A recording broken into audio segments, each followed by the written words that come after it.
Hello, all, and welcome to the current legal updates from August 22 to August 28. Now, this is about ClatPoint.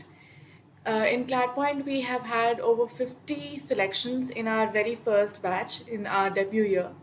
So, in order to avail those material, those classes which have enabled more than 50 people to crack their CLAT exams.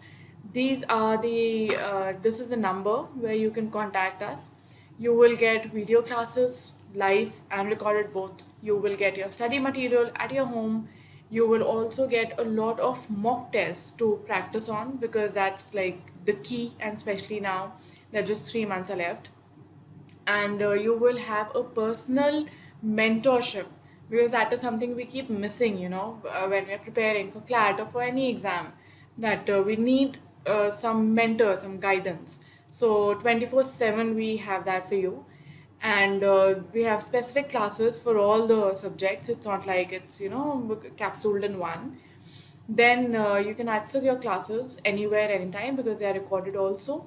And you will have weekly assessments so as to enable you to know that where you are exactly lying in the preparation.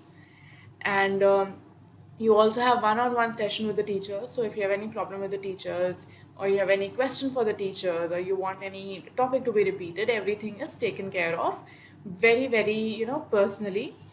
And therefore, please contact on this number if you want to go in and enroll for it. Now let's start with the legal affairs of this week. So the first case is Union of India versus Ganpati Dealcom Private Limited. Now there's a bench of three judges. It was a three judges bench wherein the CJI, Justice N.V. Ramana, Justice Krishna Murari, and Justice Hima Kohli were in the bench. Now in this case, the court has basically said that what are the key points which are there with respect to the deciding of whether a statutory instrument is unconstitutional or constitutional. ये देखने के लिए कि कोई भी statutory instrument, अब वो statutory instrument कुछ भी हो सकता है, वो एक लेजिस्लेशन हो सकता है, चाहे वो खुद का बनाया लेजिस्लेशन हो जैसे कि एक्ट्स, या फिर वो एग्जीक्यूटिव के बनाए हो जैसे कि रूल्स. तो अगर ये हम लोग को देखना है कि कुछ अनकॉन्स्टिट्यूशनल है कि नहीं है, तो उसके लिए ये 3 पॉइंट्स हैं जो कि कोर्ट ने दिए हैं. Now, what's the first point? That constitutional courts can test constitutionality of legislative instruments. तो जो constitutional courts हैं यानी कि सुप्रीम कोर्ट और हाई कोर्ट, ये देखते हैं कि कोई भी legislative instrument constitutional है या नहीं है. और legislative instrument का मतलब हुआ कि हर चीज़ उसमें आ रही है, स्टैचूट भी और डेलीगेटेड लेजिस्लेशंस भी. आप ये नहीं कह सकते हैं कि अच्छा ये रूल्स हैं, ये तो कोर्ट में हम लोग डिसाइड ही नहीं कर सकते हैं कि कॉन्स्टिट्यूशनल है कि नहीं है. ऐसा नहीं है. कोर्ट जो कि कॉन्स्टिट्यूशनल कोर्ट है वो सारे स्टैट्यूट्स के लिए, सारे लेजिस्लेशंस के लिए ये डिसाइड कर सकता है. Then B, the court is empowered to test both on procedure as well as substantive nature of these instrument. अब कोर्ट उन जब लेजिस्लेटिव इंस्ट्रूमेंट्स को देखेगा, ठीक है, जैसे मान लेते हैं कोई एक्ट है, तो एक्ट में प्रोसीजरल नेचर का भी हो सकता है, सब्सटैंटिव नेचर का भी हो सकता है, राइट. यानी कि प्रोसीजरल हो गया सीआरपीसी और सब्सटैंटिव हो गया कॉन्ट्रैक्ट. कुछ हैं जो कि जिसमें दोनों चीज़ें हैं, for example specific relief act जिसमें दोनों चीज़ें आ जाती हैं. कुछ भी हो, किसी भी तरह का इंस्ट्रूमेंट हो, जो कोर्ट है वो दोनों चीज़ें देख सकता है कि प्रोसीजर ठीक है कि नहीं है, आर्बिट्ररी प्रोसीजर तो नहीं है, और सब्सटैंटिव नेचर ठीक है कि नहीं है, जो राइट्स वो एक्ट बना रहा है या जो ड्यूटीज़ वो दे रहा है क्या वो सही है कि नहीं है, ठीक है, क्या वो with in the 4 walls of constitution है कि नहीं है. देन द थर्ड, जो कि बहुत कॉमन है, हम लोग ने कॉन्स्टिट्यूशन में भी देखा है ये, तो the test should be based on combined reading of article 14, 19 and 21 of the constitution. 14, 19 and 21, as you must be knowing, इसको हम लोग गोल्डन ट्रायंगल कहते हैं फॉर द वेरी रीज़न कि इन तीनों के बेसिस पे देखा जाता है कि कोई भी जो इंस्ट्रूमेंट है वो कॉन्स्टिट्यूशनल है कि नहीं है. अब इसी कोर्ट ने मेंस्ट्रिया पे क्या बोला, इसी सेम बेंच ने सेम केस में. So the court said that menstruation is an essential ingredient of a criminal offense. जैसे कि हम लोग को पता है actus reus and menstruation. तो मेंस्ट्रुआ जो है वो एसेंशियल इंग्रेडिएंट है ऑफ अ क्रिमिनल ऑफेंस.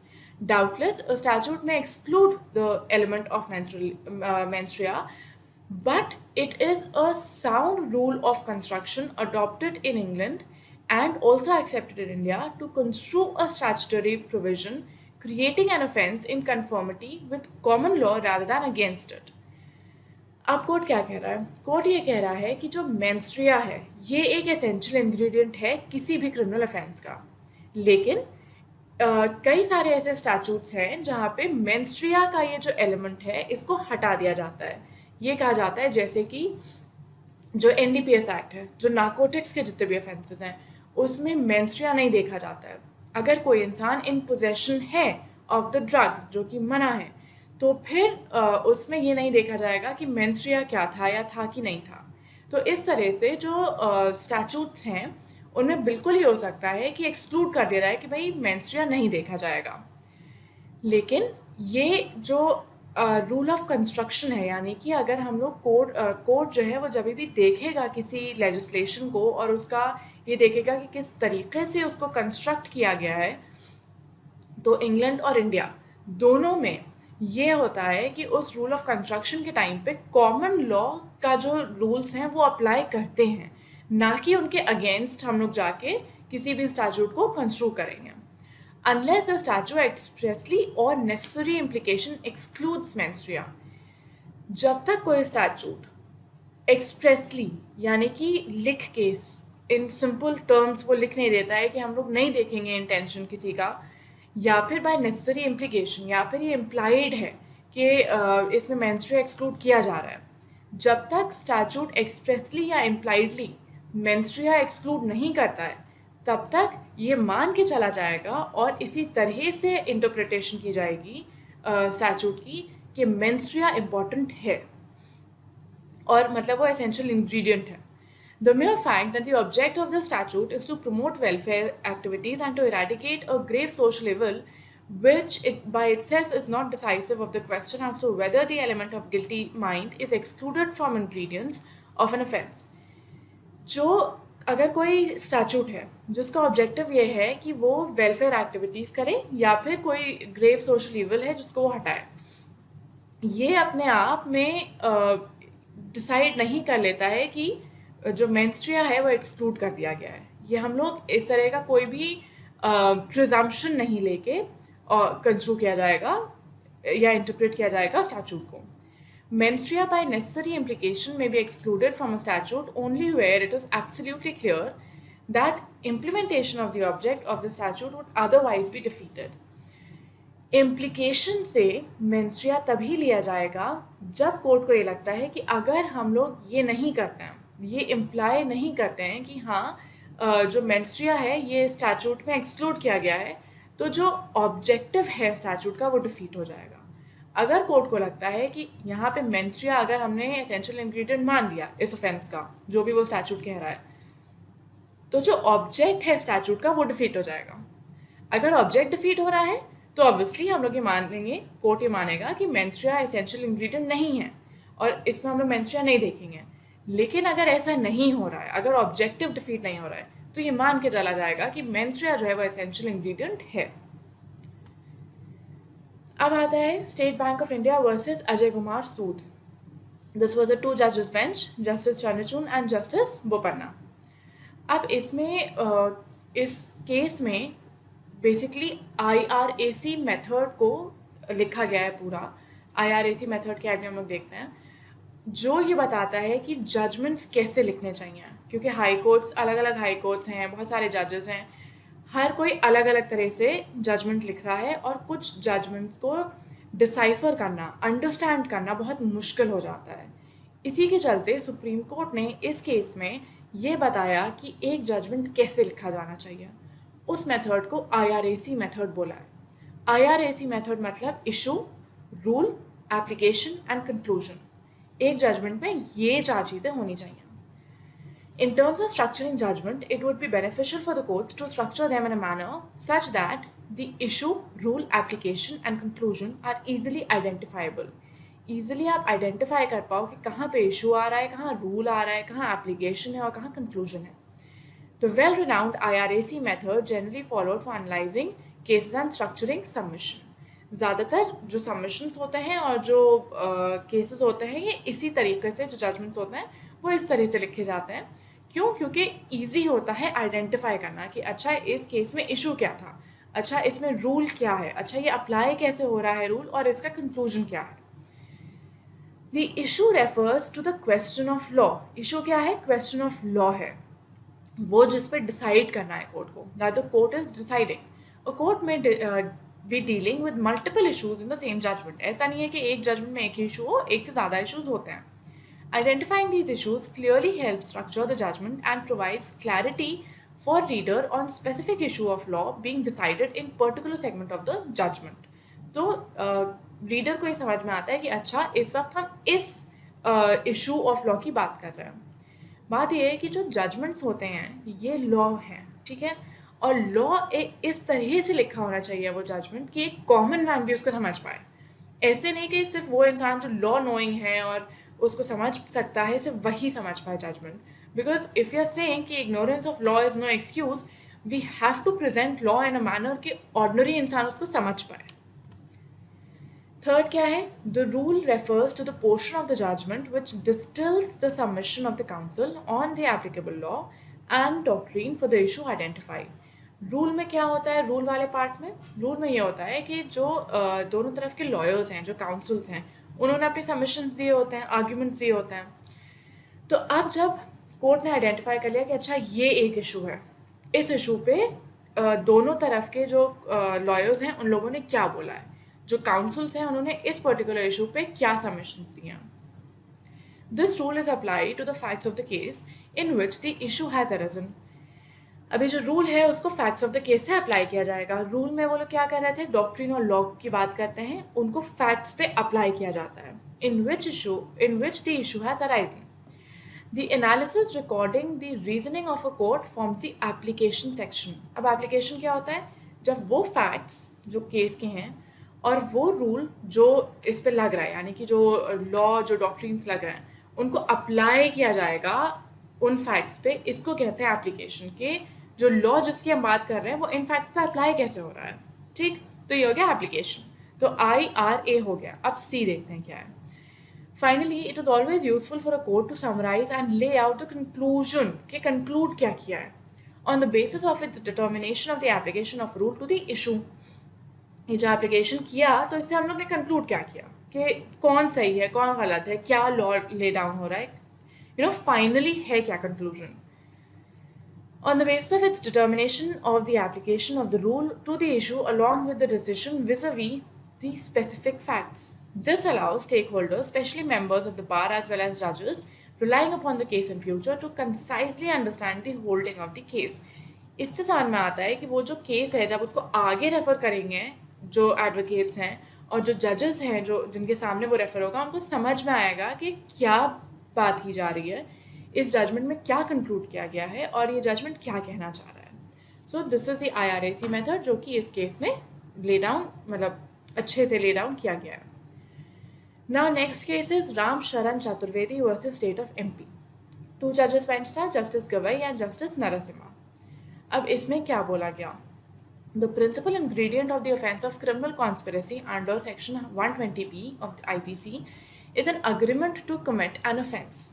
जो क्रिमिनल कॉन्स्पिरेसी है 120B में, उसमें एक अग्रीमेंट होता है कि हाँ ये ऑफेंस करना है. Such an agreement must be prove through direct और सर्कमस्टेंशियल एविडेंस. अब वो जो अग्रीमेंट है वो कोई रिटन अग्रीमेंट नहीं होता है, कॉन्ट्रैक्ट एक्ट के फॉर्म में नहीं आता है. वो सिर्फ एक अपने में डिसाइड किया हुआ होता है. हो सकता है लिखा हुआ भी हो, लेकिन हो सकता है कि ऐसे ही बोला गया, विच इज़ मोस्ट लाइकली कि बस अग्री करते हैं कि हाँ हम लोग ये ऑफेंस करेंगे. ये प्रूफ करना कि ये अग्रीमेंट था, ये आप डायरेक्टली भी कर सकते हो कि कोई रिकॉर्डिंग है जहाँ पे वो लोग हैं, या कोई थर्ड पर्सन है जो विटनेस है, या कुछ लिखा हुआ है तो वो पेपर है, या फिर थ्रू सर्कमस्टांशियल एविडेंसेस भी कर सकते हैं कि भाई ये सर्कमस्टांसेस हैं. इससे समझ में आता है कि इन दोनों के बीच में एक अग्रीमेंट था. Court has to necessarily ascertain whether there was an agreement.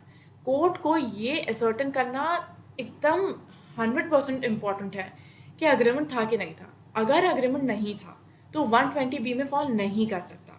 अगर अग्रीमेंट था सिर्फ तो ही हम लोग सेक्शन 120B आईपीसी में पनिशमेंट दे सकते हैं। It is not necessary that there must be clear, categorical and express agreement between the accused.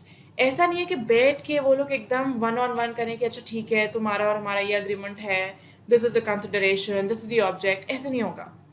However, an implied agreement must manifest upon relying on the principle established in the case of circumstantial evidence. लेकिन अगर हम लोग ये imply कर रहे हैं कि हाँ इम्प्लाइड अग्रीमेंट था, मतलब इन लोग के बीच में अंडरस्टैंडिंग थी कि they are agreeing on this, तो ये चीज़ सर्कमस्टेंशियल एविडेंसेस के थ्रू ही प्रूव हो सकती है. और जब ये सर्कमस्टेंशियल एविडेंसेस के थ्रू प्रूव हो रही हो तो हम लोग को वही जो प्रिंसिपल्स ले डाउन किए गए हैं सर्कमस्टेंशियल एविडेंस प्रूव करने के लिए उनको फॉलो करना होगा कि चेन ऑफ इवेंट्स ना टूटे, और सिवाय जो चीज़ हम लोग प्रूव करना चाह रहे हैं उसके अलावा कुछ भी प्रूफ नहीं हो रहा हो. Now next case, my palace mutually aided cooperative society versus B Mahesh. अब ये again the same bench, CJI justice Ramana, justice Krishna Murari and justice Hima Kohli.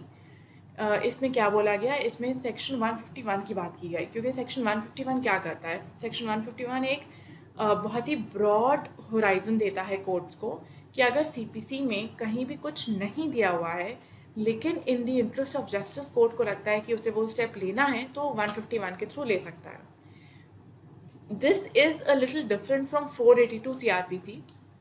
कैसे कि 482 CRPC में ये जो राइट है ये सिर्फ हाई कोर्ट के पास है, लेकिन 151 में ये राइट सबके पास है, सारे कोर्ट्स के. बट जो बेसिक प्रिंसिपल है वो सेम फॉलो होता है कि इनहेरेंट जुरिसडिक्शन है. 151 का जो CPC है वो सिविल कोर्ट्स को इनहेरेंट जुरिसडिक्शन देता है. सेक्शन 482 CRPC जो है वो हाई कोर्ट्स को इनहेरेंट जुरिसडिक्शन देता है. Now let's read what the court said. Section 151 of CPC provides for civil courts to invoke their inherent jurisdiction and utilize the same to meet the ends of justice or to prevent abuse of power. ये inherent jurisdiction है, यानी कि ये माना जाता है कि courts की अपनी पावर है, and utilize the same to meet the end of justice. अगर justice देना है या abuse of process को रोकना है तो वो इसका help ले सकते हैं. Although such a provision is worded broadly, बहुत ही broadly worded है, this court has tempered the provisions to limit its ambit to only those circumstances where procedural gaps exist. सिर्फ तभी ये 151 इन्वोक किया जाएगा जब प्रोसीजरल गैप्स दिखते हैं, जब CPC में कोई चीज़ कवर नहीं हो रही है, जब कोई ऐसा गैप आ रहा है प्रोसीजर में जो 151 को यूज़ लेके उसको भरा जा सकता है. जिस चीज़ पे ऑलरेडी लॉ है उसमें 151 यूज़ नहीं कर सकते, सिर्फ जहाँ पे गैप है वहाँ पे 151 यूज़ कर सकते हैं. इस तरह से कोर्ट ने उसको लिमिट किया है 151 के यूटिलाइजेशन को, क्योंकि अदरवाइज 151 बहुत ब्रॉडली वर्डेड है. To ensure that substantive justice is not obligated by hyper technicalities, के जो सब्सटैंटिव जस्टिस है वो सिर्फ टेक्निकलिटीज़ की वजह से ना रुक जाए कि पता चला कोई प्रोसीजर फॉलो नहीं हुआ इसलिए आप किसी का राइट ले लो, ये ना हो, इसके लिए 151 है. In exercising powers under Section 151 of CPC, it cannot be said that the civil courts can exercise substantive jurisdiction to unsettle already decided issues.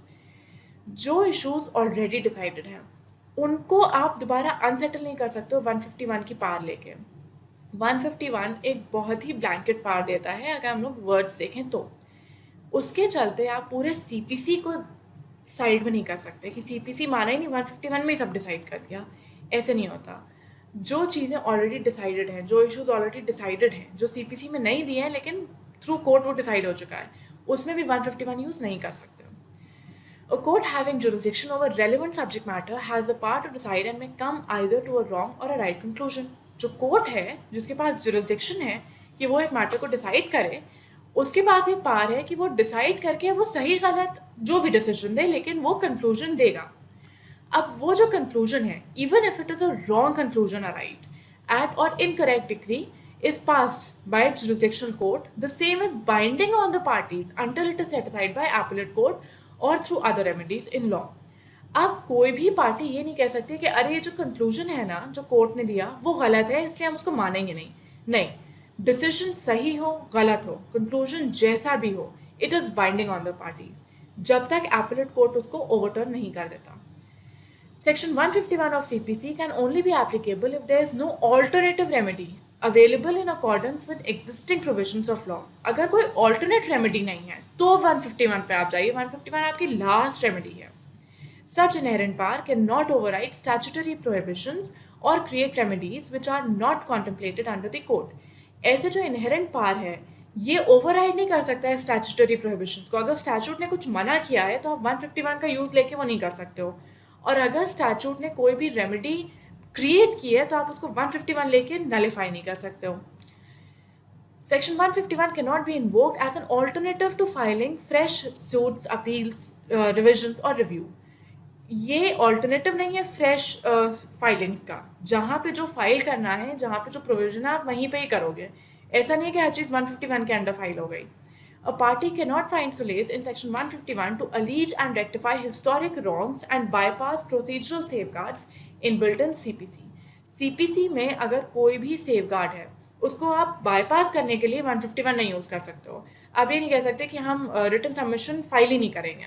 क्यों? क्योंकि 151 के अंडर हमने कोर्ट से परमिशन ले ली. नहीं, आप ये नहीं कह सकते हो कि हम वकालतनामा फाइल नहीं करेंगे और ये हमने 151 के अंडर ऑर्डर ले लिया कि हम वकालतनामा फाइल नहीं करेंगे. दीज आर द थिंग्स जो सीपीसी कह रहा है आपको करना है. या अगर आपका जो पिटिशन है वो डिसमिस होने वाली है ऑर्डर 7 रूल 11 के अंडर दिए हुए हैं 5 पॉइंट्स, अगर आपकी वो किसी में भी फॉल कर रही है तो आपकी